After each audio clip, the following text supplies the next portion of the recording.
Yan po ang sasakyan namin, patawid ng Liloan. Andito kami ngayon ng Lipata Fort. Then tatawid kami Paliloan.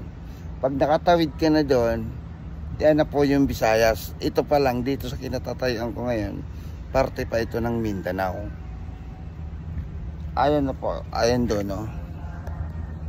Nakikita niyo yung bundok na yan. Hindi po makuha.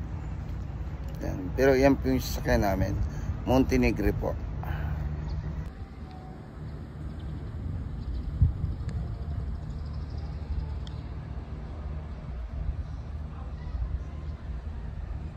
Ayun, natanaw yung bundok na yun ang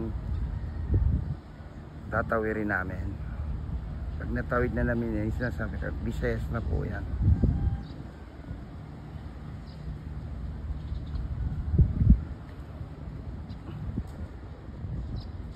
Ito po yung itsura ng Lipata Fort.